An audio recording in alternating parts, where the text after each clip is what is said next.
Being off-grid in Mexico means that we get to grow outside all year round, which is great because I need the practice. We basically made this garden bed here about a year ago. We just stacked cinder blocks. They're not even mortared together, so we can move this bed if or when we want.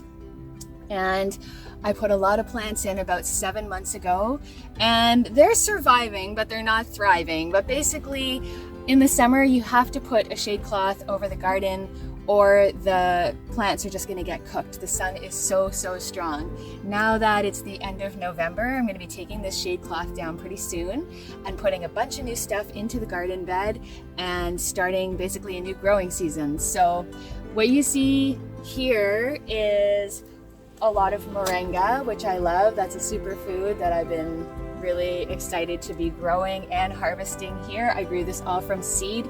I just took a pod from the tree in town in Central Park, and you know, the tree is just massive and has plenty of pods for everybody. So that's how I came to have the moringa. I've got oregano growing here. This just came from a cutting from a previous plant that a friend gave me. I've had this for years, and it's so strong. As a shot of oil of oregano in every leaf. So this is super good for fending off colds. I also have the tomatoes, a lot of basil, and for new stuff going into the garden, I've got a bunch of tomatoes ready to go. These are made by just putting a slice of tomato into the earth, cover it up, water it, and then you'll have tomato plants in a couple weeks.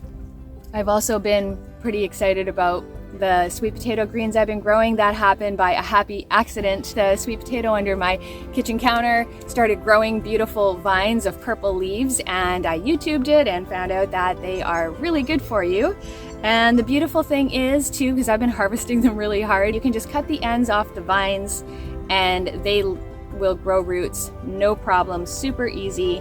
So I'll be planting more sweet potato greens. I've already got a few pods going, but I'm gonna grow some more because I use that, put it in my smoothies every day. I also make juices out of those. And I've got a few, but here's just one of them, some onions to go into the garden. And you just cut the end off the bottom of your onion, put it in water, and that's it. I have a lot of aloe growing here as well that we just took out of the ravine. It's growing wild there, and I use that on my skin. I also put it in my smoothies when I remember. And honestly, I have so much more to share with you, but we're out of time, so I hope to catch you again soon. Thanks for visiting the sanctuary.